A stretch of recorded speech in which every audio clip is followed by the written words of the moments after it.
why not check out our website at wrestlingfatherandson.weebly.com, and don't forget to like, comment and subscribe to our channel and hit the notification bell. Hi everyone, welcome back to Wrestling Fun with Father and Son. I'm Father Matt and this is Son. Hi. And this, the week that was WWE, this is Raw.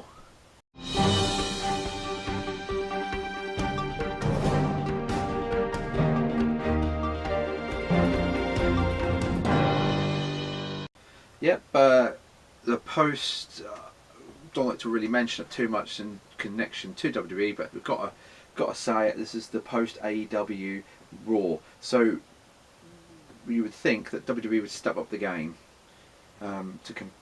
just to sort of say we're the superior being and AEW is nothing, but we didn't quite get it. This was this was an interesting Raw. I'll get to our opinions at the end of the video of what we thought of Raw, but let's crack in because there's a little bit to get through. Raw started off with Kofi Kingston coming out. Obviously they got the wild card rule. He is a SmackDown competitor, isn't he, Kai? And he was on Raw. It seems that these wild cards seems to be the same people every week. I'm getting a little bit bored of that. I wish they would sort of mix it up, but you can understand that Brock Lesnar's got Money in the Bank contract that he can cash in on anyone, so you kind of got to have the other champion on there as well, to sort of hype that story up. Kofi Kingston did a promo about Dolph Ziggler first off, and he said about Big E his knee was re-injured, but I'm thinking maybe that Big E's injury isn't actually as healed as what they're saying it is, and that he's going to be out for a little bit longer. Then he went on to Brock Lesnar. Obviously Brock Lesnar's Money in the Bank winner, he's got that contract. He said last week that he was going to name who he was going to face, and that then bring out Seth Rollins, who then came and did the same sort of promo on Lesnar about cashing in and who's he going to pick and all that. That then proceeds to bring out Lesnar sporting a little bit of new music and a new briefcase as well. It looked like a stereo boombox, didn't it? And he came out with the hood up, sort of dancing around. And on his shirt it said Brock Party. Yes, Brock Party. Obviously a new shirt, sort of in reference to like last week where he had it on his shoulder like a boombox and sort of strutting around. To be my opinion, I just think this. He was going through all the Kofi's theme music and Seth's theme music, sort of mocking them a little bit. I'm kind of not used to seeing Brock Lesnar. I know he used to do this back when he was originally in the company. He used to be a bit more like this, but this sort of beast sort of character doesn't look right. Where he's being jokey. Is he trying to irritate them? Is he trying to get under their skin? I think he is, but it just, to me, it just doesn't really look right. It looks stupid, and especially when you've got Paul Heyman doing like air guitar. He just looked really stupid. But this is not the wrestling rant. I'm not going to rant about this. I just didn't think it was that great, to be fair. It made them look idiots, to be honest.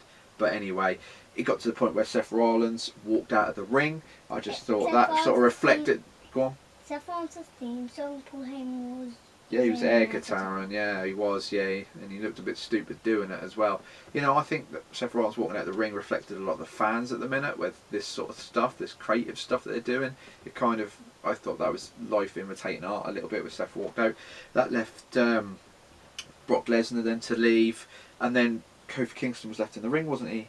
And then he got attacked by Dolph Ziggler. Dolph Ziggler again from behind. So this is the second wild card. That is quite important that I'm naming the wild cards. So Dolph Ziggler and Kofi, two wild cards. There we go. And then he got a chair. There was a little bit of chair for Xavier Woods to come out. Then he got a chair again. Yep. And Ziggler sort of went into the crowd.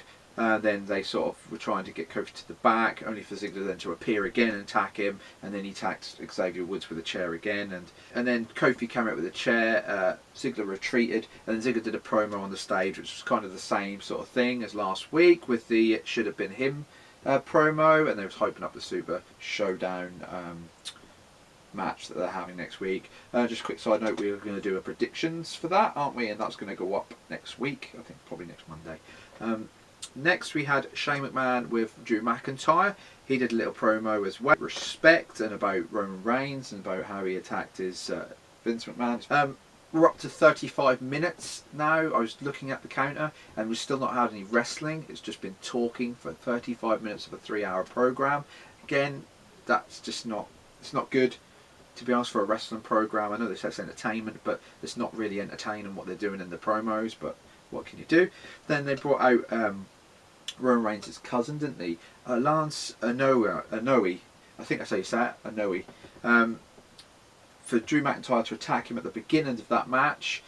Then Shane, they had a quick match, he tapped him out for Drew McIntyre then to attack him after the match, and Shane to then apply the submission again, for then Roman Reigns to come out and attack them as well. And that's how they kind of end up with a Superman punch to Drew and a Superman punch to Shane. A Superman punch to Shane off the steps. Yep, that's right, and obviously hyping up their match next week, Super Showdown.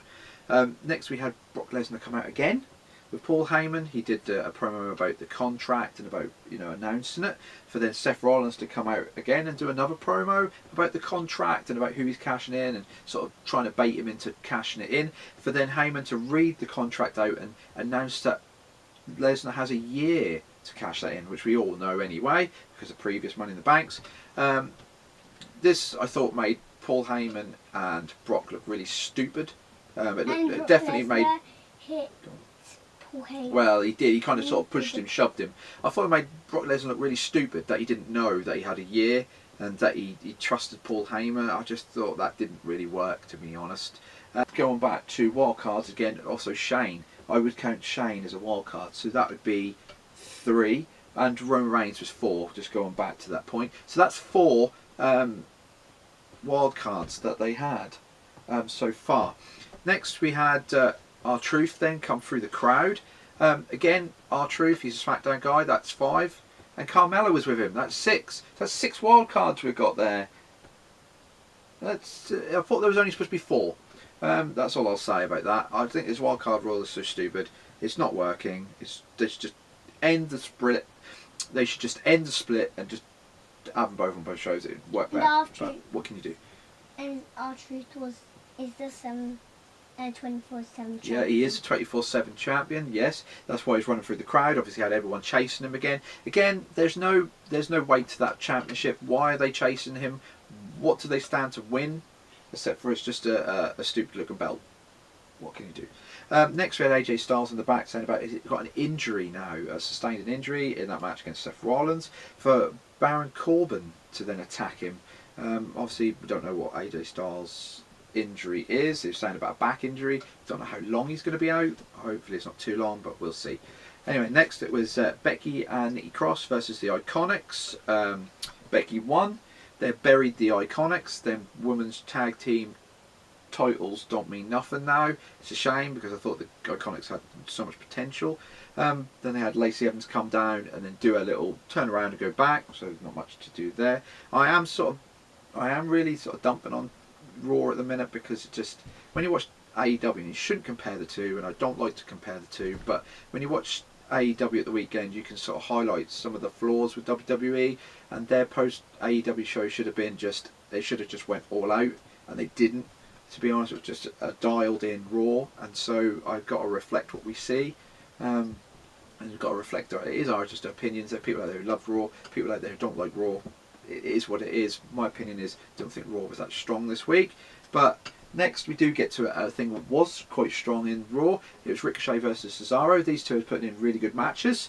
Ricochet went and won. He went and won. Obviously last week Cesaro went and beat Ricochet. This week they had the rematch and Ricochet won. So they're probably heading for another one. Last week he won. Who did?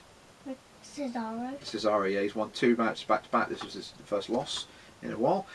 Next we had the announcement that Rey Mysterio is going to be on Raw next week to relinquish his WWE United States Championship. That's the one. And because he's picked up an injury in that match with Samoa Joe, for then Samoa Joe to come out and do a short little promo about how he wants his title back. Next it was The Miz versus Strowman versus Baron Corbin versus Lashley, and the winner of this would go to Super Showdown to face Seth Rollins in a Universal title shot. Again, it's just a simple fatal 4-way. We kind of already know because Strowman and Lashley already have a match, so you kind of thought, well, it's The Miz or Corbin. ended up being, it was Corbin that won, wasn't it? Because Strowman and Lashley, they sort of went into the crowd, leaving Corbin and the Miz. The Miz was coming out all guns blazing, trying to beat him, but only for Corbin to catch him. At the end of days, 1, 2, 3, and now he's going. Next, it was the Fireflies Funhouse again. Back to normal Yowie Wowie alert. Again, this was very good. I can't wait to see this Bray Wyatt character debut. It's got so many layers to this, and it really worked. Last week, obviously, it was just like an extended intro, and the week before that, we saw the Fiend, as they're now calling him, with his new mask. It was really, really good. He did his like backwards crab as well, which is quite a little bit freaky at times, but. Yeah, I can't wait to see this character debut. I think it's going to be very, very, very interesting. We had Sami Zayn in the very first electric chair with Corey Graves, where he was answering questions from the crowd. To be fair, the crowd's questions seemed very scripted. I don't know if they were. They weren't general, but for only Sami Zayn to say, you could ask me anything. You could ask me about AEW, which I've heard reports that Vince didn't know he was going to do that. I particularly believe that he probably did know he was going to do that, and you know, things, they don't like to go off script like that, especially with Vince. I think if Vince, if he didn't know he's doing it, he's not very happy about that, I wouldn't have thought. But then again, it's publicity, you know. For Seth Rollins then to come out, and then they had a match which Seth Rollins won, and that was how they ended Raw. So, like I say, there was a little bit to Raw this week, not a lot. They're sort of building up a little bit to Super Showdown, and then the next pay-per-view, which I think, don't quote me on it, I think it's called Stomping Ground, Kai. I think that's the next proper American pay-per-view. So Raw, like I say, there's a little bit of struggle this week, to be honest, to get through. There were some things, again, there were some really stupid things like Paul Heyman air guitaring and Brock Lesnar dancing around the ring. It's just ridiculous, to be fair. They really need to step it up. But, you know, it is what it is. We have to go from A to B, which is what we've done with Raw this week, to get to Super Showdown. And we'll continue to keep reviewing it and showing the reactions and opinions, because, like I say, we can only hope it will improve. And you never know, one week that might improve. So, like I say, that was a week that was WWE. What did you think of Raw this week, then, Kai? Kind of good. You think it was kind of good, did you? Well, I'm sort of in the middle. I think it was a little bit below average, to be fair. But yeah.